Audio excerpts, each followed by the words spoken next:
পীর বলে, পীর নয় ভণ্ড।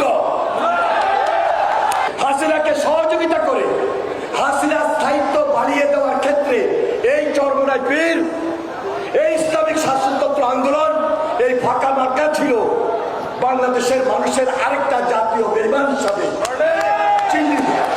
আপনারা কি আমাদের নতুন স্বরাষ্ট্রমন্ত্রী অ্যানি সাহেবের কথার সাথে একমত? চরমোনাই পীর কি আসলেই ভণ্ড? আপনাদের কাছে কি মনে হয়? উনি কি আসলেই জাতীয় বেঈমান, বা ইসলামিক আন্দোলন কি আসলে জাতীয় বেঈমান উনি যেটা বলেছে? আপনার কাছে কি মনে হয়? আসুন অ্যানি সাহেবের একটি ভিডিও দেখি, এরপরে কথা বলবো। আপনি তো জি, ঠিক আছে। আচ্ছা, বদয়া দিয়েন না। ভাই, এটাই হলো রাজনীতি। দেখুন, এখানে কিন্তু একটি ভিডিওতে দেখা গেল যে চরমোনাই পীরের বিরুদ্ধে আমাদের স্বরাষ্ট্রমন্ত্রী বলছেন।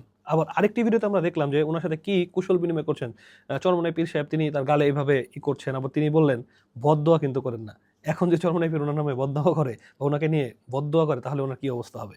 যদিও আমাদের স্বরাষ্ট্রমন্ত্রী অনেক রাগ করে বলেছে বা ওনাদের ভণ্ড বলেছে, আমরা ওনাকে সরাসরি ভণ্ড বলবো না, কারণ ইসলামী আন্দোলন যেটা দল আছে সেটারও কিন্তু একটা অবদান আছে জুলাই অভ্যুত্থানে। তো সেখানে সরাসরি তাকে ভণ্ড বা অস্বীকার করার কিছু নেই। এবং আমরা দেখেছি সে আওয়ামী লীগের সময়ের সে অনেকটাই চেষ্টা করেছে পিঠ বাঁচিয়ে চলার জন্য, এবং আমরা এটাও দেখেছি যে আওয়ামী লীগের কাছে তিনি মারও খেয়েছেন, রক্তাক্তও হয়েছেন। তো অবদানও আছে, আবার দুই দিকেই আছে। তো একভাবে ওনাকে এক পেশে বলে দেওয়াটা আমার কাছে ঠিক মনে হয়নি।